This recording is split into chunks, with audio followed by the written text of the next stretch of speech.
ठीक है।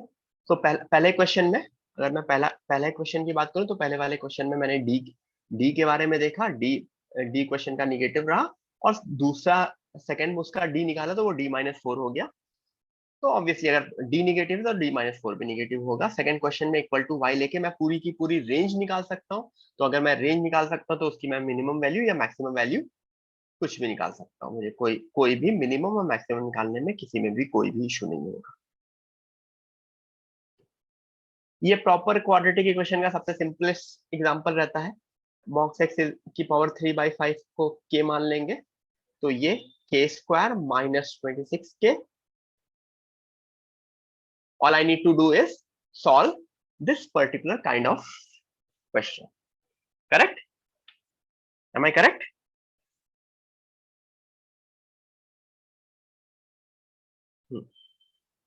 ठीक है। इसमें k निकलेगी और उस k को ऑब्वियसली मॉड का स्क्वायर है ना, मॉड की पावर 3/k है ना, तो कोई भी मॉड का मतलब क्या हुआ, वो k सिर्फ पॉजिटिव वाला लेना पड़ेगा, निगेटिव वाला नहीं लेना पड़ेगा। I need to look after only the positive k, क्योंकि निगेटिव के वैल्यू ही नहीं बता पाएगा।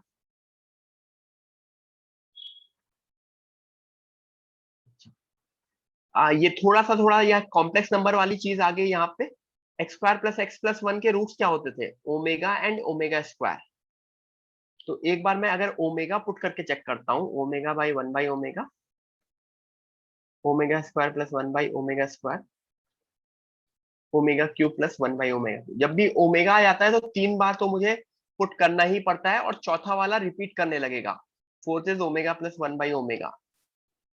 हाँ ठीक है। ये शायद 1/ओमेगा² -1 बनेगा, ओमेगा² + ओमेगा भी -1 बनेगा, -1 सही लिखा है। ये -1, ये -1, और ये तीसरा वाला -1 नहीं बनेगा, तीसरा वाला 1 + 1 विच इज 2। तो हर 3 कैंसिल होते चले जाएंगे। 51 52 का मतलब कितने हुए, 3 का सेट कितना हुआ, 51 में 3 का सेट हुआ ना, तो एक लास्ट वाला 52 वाला बच जाएगा जिसकी वैल्यू -1 आती है। तो ये कॉम्प्लेक्स नंबर में भी क्वेश्चन आ सकता है, इसमें भी आ सकता है।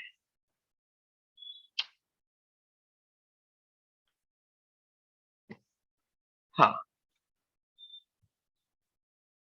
हाँ अक्षय, डेफिनेटली।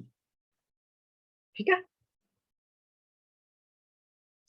ये जितने भी इनफाइनाइट लूप्स वाले इसमें क्वाड्रेटिक इक्वेशन में होते हैं उसको y = 1 + 1/y। क्यों? क्योंकि ये वाला पोर्शन भी y ही हो जा रहा है ना, अगर नोटिस करोगे तो ये एक क्वाड्रेटिक बन गई, वो सॉल्व करोगे। और मेन चीज ये है कि नोटिस करो हर जगह प्लस प्लस है। तो अगर इस क्वाड्रेटिक के 2 आंसर आए और उनमें से कोई निगेटिव हुआ तो I need to ignore my negative answer. I need to ignore my negative answer. मुझे सिर्फ पॉजिटिव वैल्यू ही लेनी है, मुझे निगेटिव वैल्यू नहीं लेनी है। राइट? तो पॉजिटिव वाई ही लेना पड़ेगा।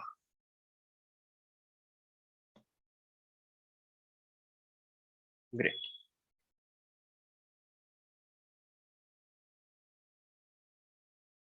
ओके। यहाँ ये कुछ लोगों को इसमें शायद थोड़ा सा डाउट हुआ था, ये है क्या, ये फ्रैक्शनल पार्ट है ना, -3 fractional part of x +2 fractional part of x plus a² = 0।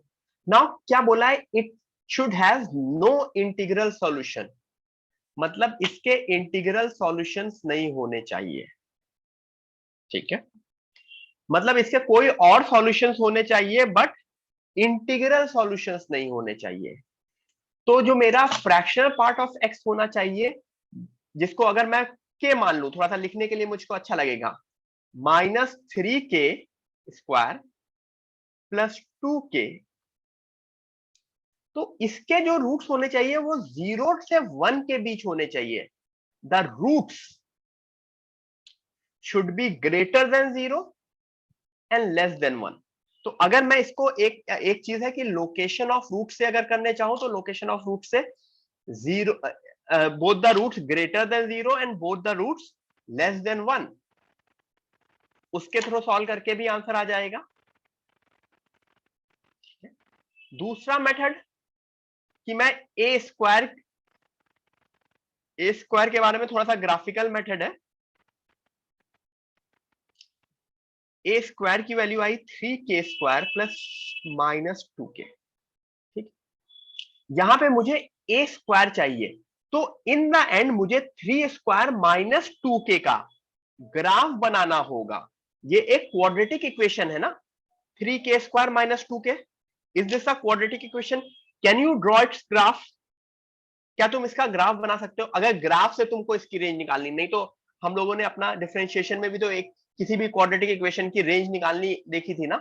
But ये क्वाड्रेटिक इक्वेशन एक बाउंडेड क्वाड्रेटिक इक्वेशन है। बाउंडेड मतलब के की जो वैल्यू है, ये पूरा का पूरा ग्राफ बनाऊंगा, बट वो ग्राफ मैं देखूंगा सिर्फ 0 से 1 के बीच, कुछ ऐसा बना आता है ग्राफ। जो ग्राफ मैं देखूंगा वो सिर्फ और सिर्फ 0 से 1 के बीच। क्यों? क्योंकि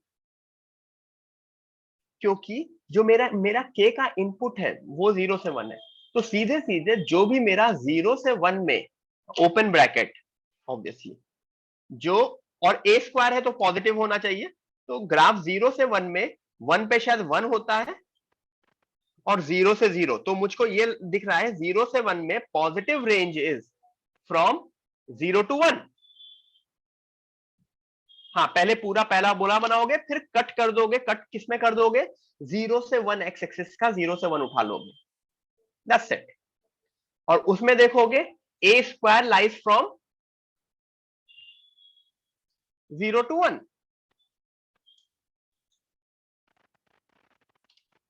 तो अगर ए स्क्वायर, क्योंकि 1 पे भी वैल्यू 1 ही है, इस वजह से 1,1, ठीक है, 1 पुट करोगे तो 1। तो अगर ए स्क्वायर मेरा 0 to 1 लाई कर रहा है, तो ए ऑब्वियसली -1 से 0 एंड 0 से 1, ठीक है। ए स्क्वायर 0 के अगर हो गया तो के की एक वैल्यू 0 आ रही है, तो उसका एक रूट इंटीग्रल रूट हो गया। One of the root becomes integral root. Fractional X अगर 0 हो गया तो ऑब्वियसली उसके इंटीग्रल एक्स हो गए, तो के A square can not be equal to 0, ठीक है। ये अगेन क्वाड्रेटिक इक्वेशन का क्वेश्चन की जगह ये मोस्टली किसका क्वेश्चन होता है? जो हम डिफरेंशिएशन में देखते हैं, रोल्स थ्योरम वाली। एक में A cube plus B square plus, sorry, A X cube plus B X square plus C X plus D assume कर लूंगा और नोटिस कर लूंगा f0 is equal to f1 है, ठीक है, और रोल्स थ्योरम अप्लाई कर लूंगा। समझ में आ रहा है? अगर f0 f1 है, कॉन्टिन्यूअस फंक्शन है, तो obviously there should exist a root of differentiation of this. तो ये हमने शायद क्लास में भी करा था। वेरी इंपॉर्टेंट एग्जांपल, सबको पता होना चाहिए रोल्स थ्योरम का। तो क्वाड्रेटिक इक्वेशन में देने का रीजन यही था कि एग्जाम में भी आएगा तो इसको क्वाड्रेटिक इक्वेशन की तरह नहीं, तुमको रोल्स थ्योरम की तरह ही अप्लाई करना है, क्लिक भी करना चाहिए तुमको।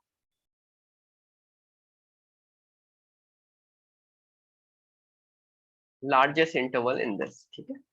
इसमें ऑब्वियसली तुम डायरेक्टली तो कुछ बोल ही नहीं सकते, तो तुम केसेस लोगे, थोड़ा सा ऑब्जर्वेशन के साथ केसेस लोगे कि किसी भी निगेटिव वैल्यू के लिए this will become positive, this will become positive, everything will positive। तो all the negative value minus infinity से 0 के लिए ये हमेशा पॉजिटिव होगा। अच्छा, 1 से बड़ी वैल्यू के लिए x की power 12 would be greater than x की पावर 9, x की power 4 would be greater than x, ठीक है, तो भी समझ सकते हो। हाँ, ठीक है। तीसरे उसमें 0 से 1 में चेक कर लोगे। 0 से 1 में क्या होगा कि ये वाला पोर्शन पॉजिटिव होगा और ये वाला पोर्शन पॉजिटिव होगा, मतलब 1 would be greater than x and x की power 4 would be greater than x की पावर 9, तो भी सब पॉजिटिव होंगे। और ऑब्वियसली बॉर्डर लाइन केसेस पे तो मुझको 0 एंड 1 पे मिल ही जा रही है। हाँ अक्षय, कॉमन लेके x minus 12 x cube minus 1 plus x4 x cube minus 1,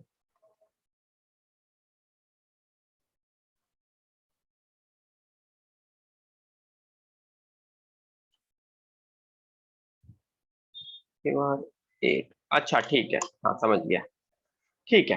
हाँ उसके थ्रू भी हो सकता है। 4 1 एंड 4, ये वाला काइंड ऑफ पहला पहला जैसा ही क्वेश्चन था, रिपीट टाइप का। एक क्वाड्रेटिक क्वेश्चन है तो इसके रूट्स निगेटिव आएंगे और इसका ए पॉजिटिव रहेगा। ए पॉजिटिव एंड डी निगेटिव का मतलब, ये मैंने शायद पिछली क्लास में भी डिस्कस किया था कि ए पॉजिटिव एंड डी निगेटिव का मतलब हमेशा फंक्शन पॉजिटिव होता है। जब भी किसी भी क्वाड्रेटिक इक्वेशन का ए पॉजिटिव डी निगेटिव तो फंक्शन हमेशा पॉजिटिव होता है, और अगर ए निगेटिव और डी निगेटिव तो फंक्शन हमेशा निगेटिव होता है।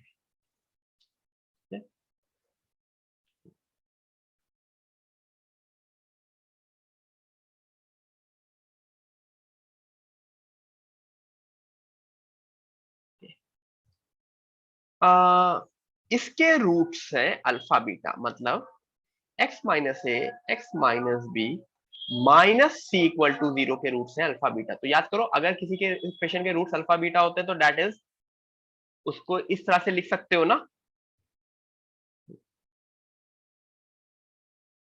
बस क्वेश्चन हो गया। अब मैंने ये वाले माइनस सी को दूसरी साइड भेजूंगा तो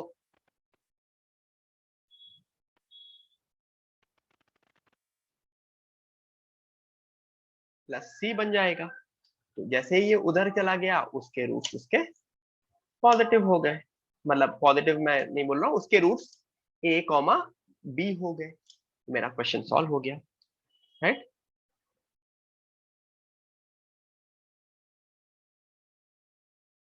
ठीक है, यहां तक क्लियर हुआ। अब आते हैं अच्छा, थोड़ा सा ऑब्जर्वेशन करोगे तो ये सम आता है 4, मतलब करके देखोगे एक्चुअली, ये सम आता है 9 16, तो ये actually 1 square plus 2 square plus 3 square ये है, ठीक है, दिस इज इट। या फिर इसका अगर टी आर जनरल लिखोगे तो 1 प्लस 3 प्लस 5 प्लस 7 करके उसका टी आर भी निकाल लोगे, तो वो भी जब सम ऑफ एपी लगाओगे तो वो भी T R becomes R square. बस इतना ऑब्जर्वेशन करना है और उसके बाद मेरा क्वेश्चन सॉल्व होता चला जाएगा, ठीक है।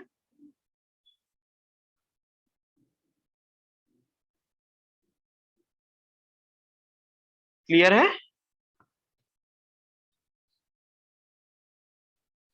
ग्रेट। चलो आगे देखते हैं।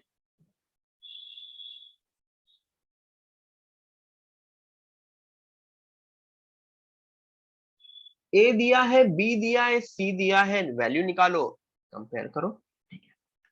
गाइस मतलब तुमको ये सारे के सारे क्वेश्चंस खुद से आने चाहिए। अभी भी मैंने डिफिकल्टी लेवल जानबूझ के नहीं बढ़ाया है, क्योंकि इन इन टॉपिक के स्टैंड अलोन क्वेश्चन, जैसे क्वाड्रेटिक इक्वेशन का स्टैंड अलोन क्वेश्चन कम आता है, या आता है तो बहुत ज्यादा डिफिकल्ट आता है, ठीक है। अब जो नेक्स्ट टॉपिक्स से होंगे उनके स्टैंड अलोन क्वेश्चन थोड़े से डिफिकल्ट आने वाले हैं, एडवांस के, ठीक है। तो वो अब धीरे धीरे मैं बढ़ाऊंगा। मैं दिवाली तक थोड़ा सा लाइटली जाना चाह रहा था कि थोड़ा सा तुम लोगों के ऊपर कॉन्फिडेंस भी आए। होपफुली कॉन्फिडेंस आ रहा है, सॉल्विंग में आ रहा है, हाँ ठीक है। अब धीरे धीरे मैं इंक्रीज करूंगा, प्लस मैंने जैसे बोला है कि मैं ऑफलाइन करूंगा, एडवांस वालों के लिए अलग प्लान करूंगा, मेंस वालों के लिए अलग प्लान करूंगा प्रैक्टिस, ठीक है।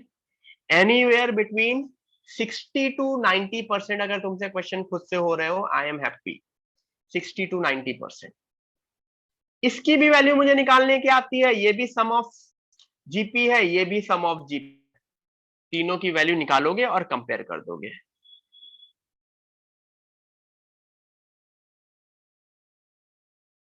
ठीक है, राइट। इसमें इवन दो लगता होगा, मतलब ये एक सीरीज 1/7 प्लस 1/7 क्यूब, हाँ, और दूसरा 2/7 स्क्वायर प्लस 2/7 की पावर 4, ठीक है। हाँ अक्षय, हाँ सॉरी, पहला पिछले वाले क्वेश्चन में पहला तो नंबर ही दे रखा है, ठीक है, पहला तो नंबर ही दे रखा है, तो उससे कुछ भी नहीं होगा, ठीक है।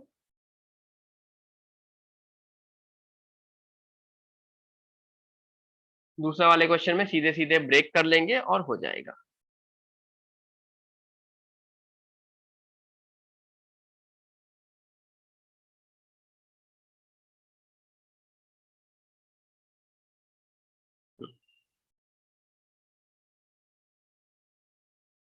ठीक है, हाँ, ऐसा क्लास में भी करवाया था। 200 in first 3 month, 200 plus 200 plus 200। इसमें बस वही गलती करते हैं कि पहला टर्म कौन सा लेंगे इंक्रीजेस, तो यहाँ पे 240, तो चाहे तो आप लोग यहां को मान करके यहां से सीरीज शुरू कर सकते हैं, तो ए मेरा 200 होगा, या फिर कुछ लोग इसको मान करके यहां से सीरीज शुरू कर सकते हैं, तो उस केस में मेरा ए 240 होता है। तो ये आपको सीरीज कहां से शुरू करनी है, ये आपका अपना नॉलेज होना चाहिए, ठीक है। उसी वजह से कुछ लोगों से गलती हो जाती है, एक दो उसकी 18 19 19 20, इसी वजह से, ठीक है।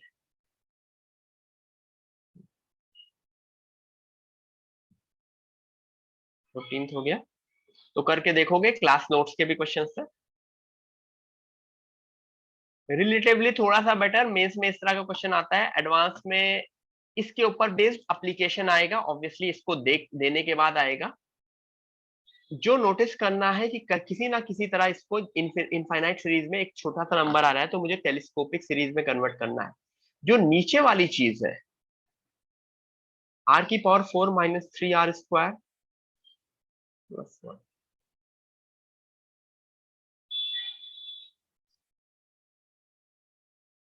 r+1 का होल स्क्वायर माइनस r²,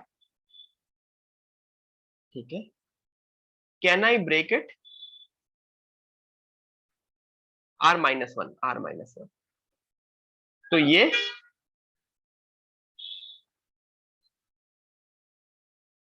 नीचे r⁴ है ना, तो ये शायद r², नहीं कुछ गलत लिखा है मैंने, r² plus r-1 and r² minus r+1, सही लिखा है ना अभी।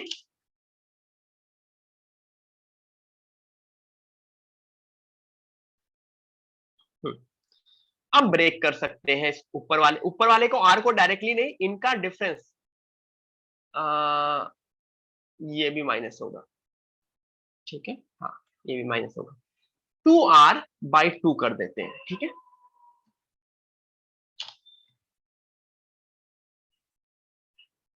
2r/2 कर देते हैं, और उस 2r को नीचे का डिफरेंस लिख देते हैं, तो मेरा क्वेश्चन मुझसे सॉल्व होता चला जाएगा, ठीक है।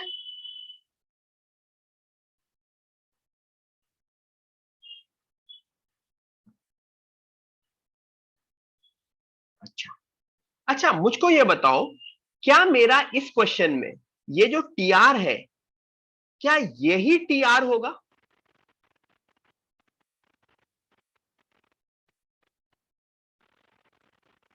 इतना पोर्शन, क्योंकि दोनों साइड समेशन, देखो summation r is equal to 1 to n या summation k is equal to 1 to n, कोई डिफरेंस है?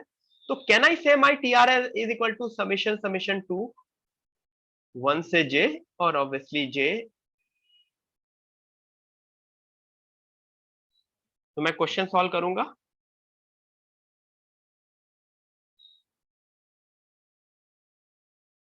टू कांस्टेंट है उसके ऊपर यानी 2j, और फिर 2j का वो n प्लस 1/2, तो शायद n प्लस 1 बनेगा।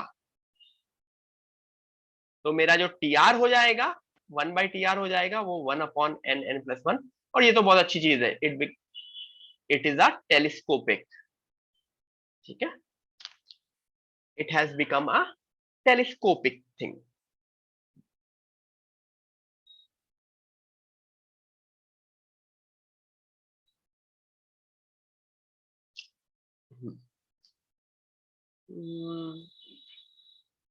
A1 से A10 AP में है, H1 से H10 भी HP में है, और ये दोनों सेम है, ठीक है, निकाल के मल्टीप्लाई कर देना। और कोई है? A1 पता है, A10 पता है, तो मुझको D पता चल गया, सिमिलरली वो पता चल गया, दोनों वैल्यू निकाल के मल्टीप्लाई कर देना, ठीक है। A4 और H7,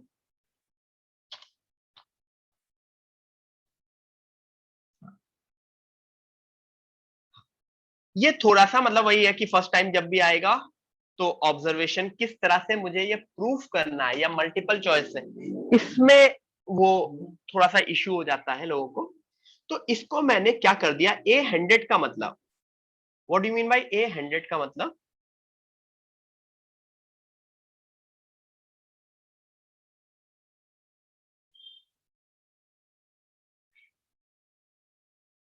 ये लास्ट वाला 1/2^100 नोटिस करोगे, 1 + 1/2 + 1/2² -1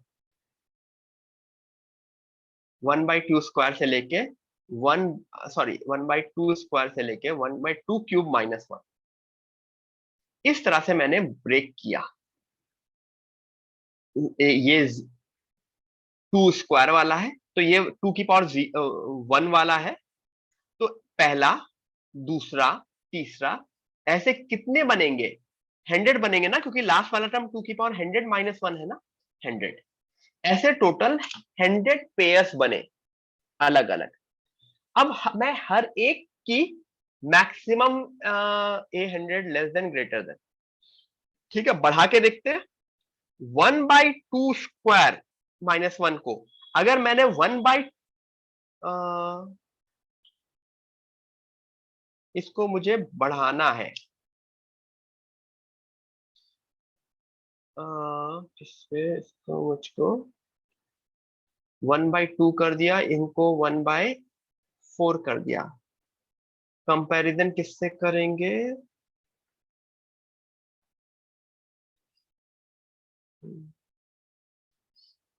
हाफ हाफ, ठीक है।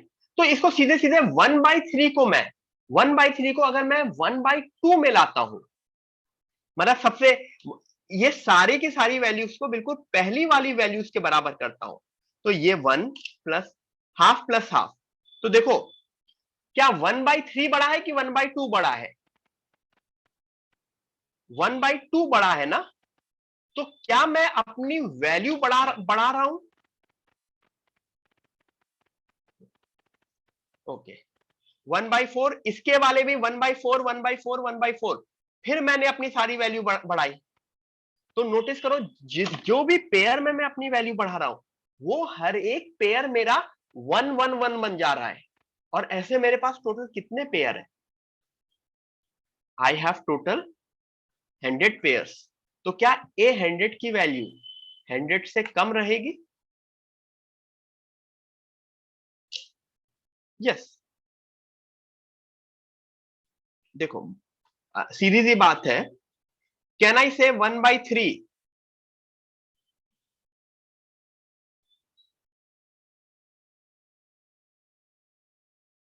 तो जैसे ही मैंने अपनी सेकेंड लाइन से तीसरी लाइन में 1/3 को 1/2 किया, तो मेरी तीसरी लाइन का right hand side becomes greater than A100। बस सिमिलरली इस वाले केस में 1/5, 1/6, 1/7, ये सब 1/4 से छोटे हैं। ठीक है, ये वो वाला केस था। अच्छा, फिर अब 200 में क्या करोगे? 200 में रिवर्स करोगे। रिवर्स करोगे मतलब इनको किसको किसको पेयर कर सकते हैं? 200 है ना, हाफ हाफ पेयर करते हैं।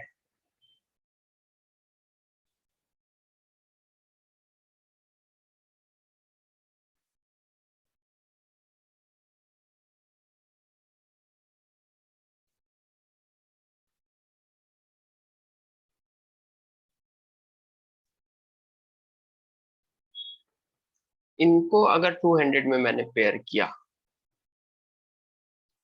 तो 1/3, 1/4, तो 1/3 को अगर मैं 1/4 कर रहा हूं तो मैं अपनी वैल्यू बढ़ा रहा हूं, राइट? 1/3 को अगर मैं 1/4 कर रहा हूं तो am I increasing my value? Yes.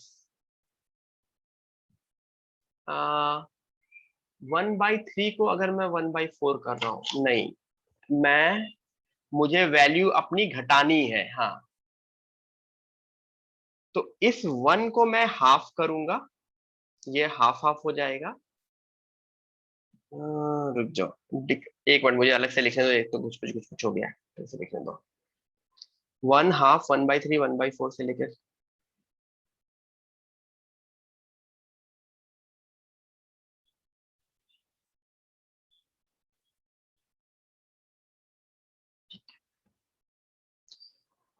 मुझे, क्योंकि मैंने A100 की मिनिमम वैल्यू मैक्सिमम वैल्यू हो गई, तो अब मुझे A200 की मिनिमम वैल्यू चाहिए, तो मुझे वैल्यू अपनी घटानी है। यस। हाँ। हम्म, इन दो को अगर मैंने 1/,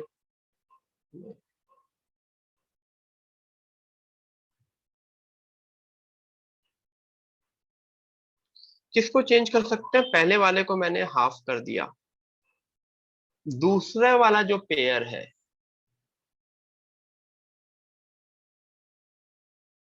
इसको 1/2 को अगर मैंने 1/4 कर दिया तो मैंने अब वैल्यू कम की ना, और 1/3 को भी 1/4 कर दिया। यस। अब मैं इस 1/4 को 1/8 प्लस 1/8 अप टू कहां तक? 1/8 तक। फिर यहां पे जो वैल्यू आएगी 1/16 से वाली वैल्यू, देखो 1, 2, 3, 8, 8 है तो 4,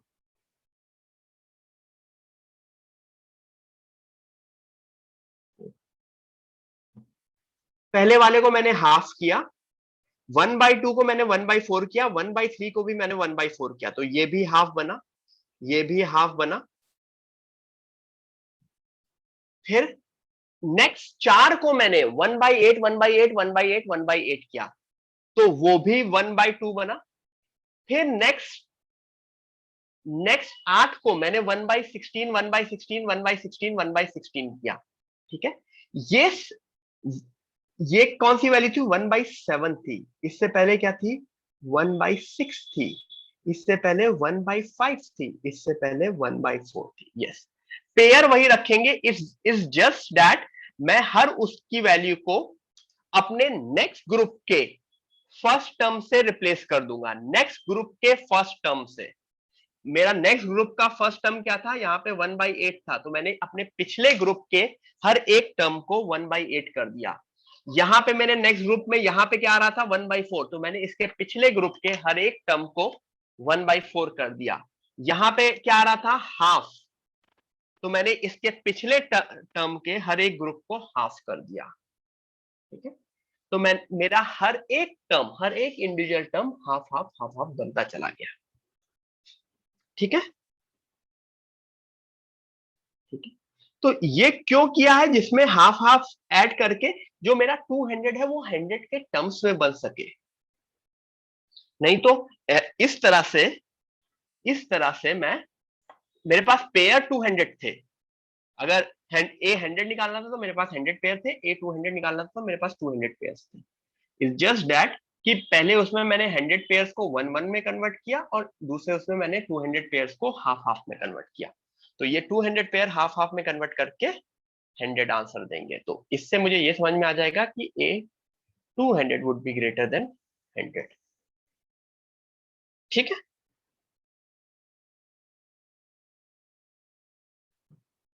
हाँ अच्छा, कर सकते हो, कर सकते हो, आंसर आ जाएगा तो कोई इशू नहीं है उससे।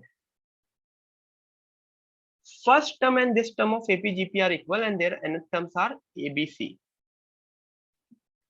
हाँ श्रेया, पिछला वाला क्वेश्चन मेरा ये कहना था कि तुम सीधे सीधे 100 पेयर्स अपने देख लो।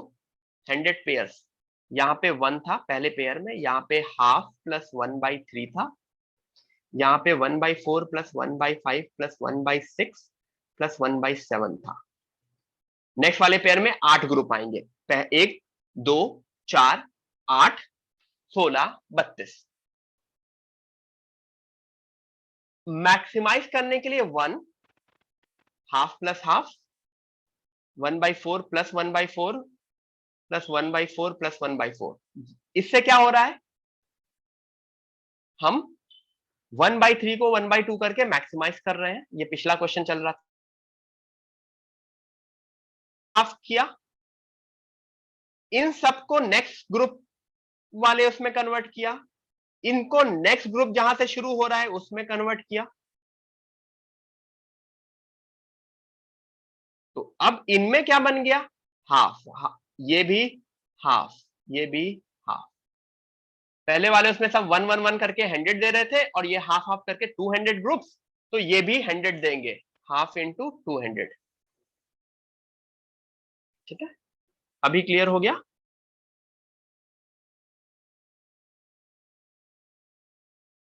राइट, ये वाले उसमें फर्स्ट और ये वाला टर्म्स इक्वल है and their nth term is ABC. ठीक है, तो देखना है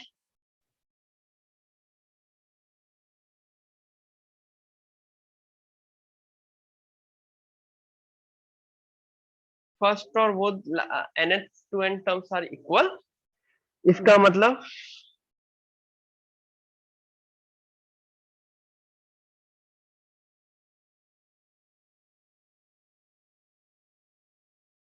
if the first and 2nth term of an AP, GP and HP are equal। ठीक है, तो पहला टर्म लेट इट बी, ए तो ऑलरेडी है ना, अल्फा, और nth टर्म भी बीटा। तो nth टर्म क्या होगा, क्या इसका nth टर्म मिडिल टर्म होगा या मीन होगा?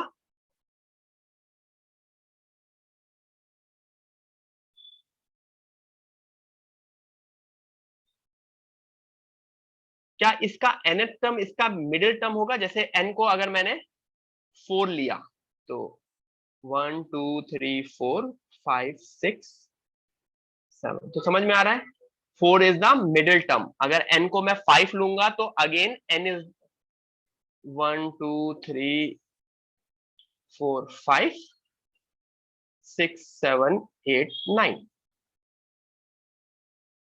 तो मिडिल टर्म। तो मिडिल टर्म का मतलब क्या ये इसका एम जीएम और एचएम है? Is this AM GM and HM?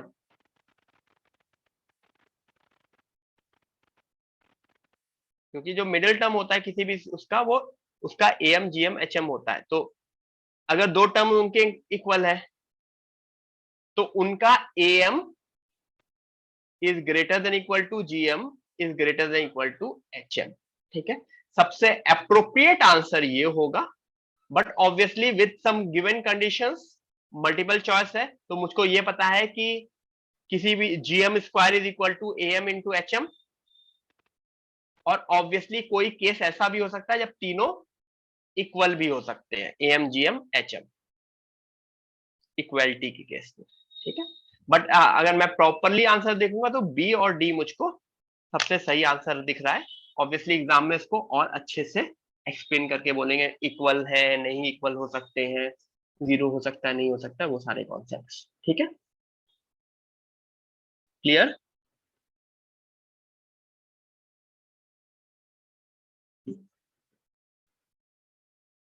ये शायद एक क्वेश्चन था जिसमें ये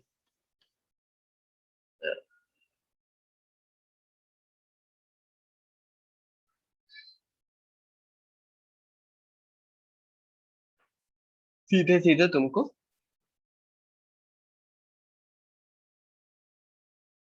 एक जीपी बनती चली जानी है, जिसमें बोला गया है कि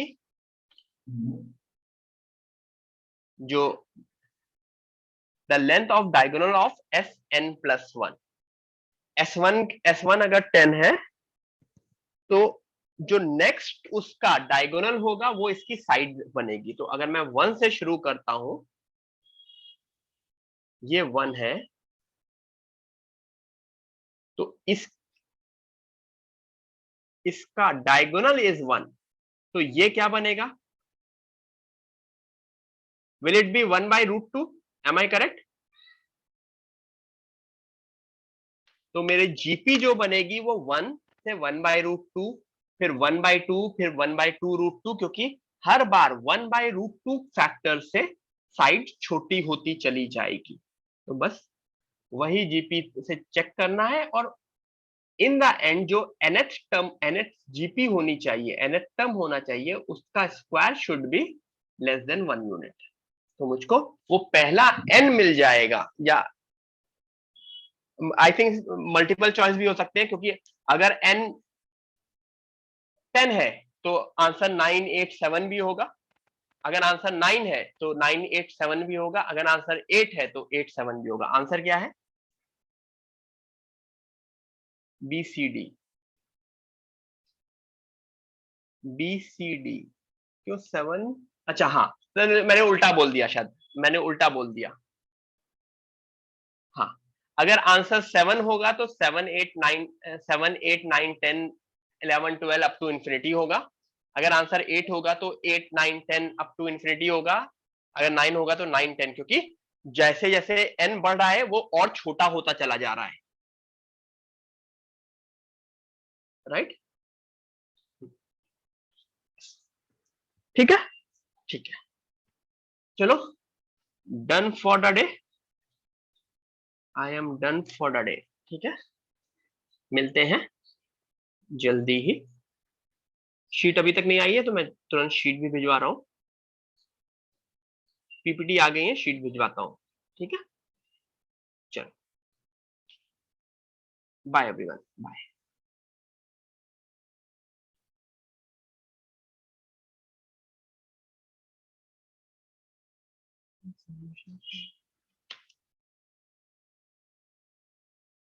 अक्षय, मुझको वो क्वेश्चन मैसेज करना, फिर मैं एक्सप्लेन कर दूंगा। ठीक है,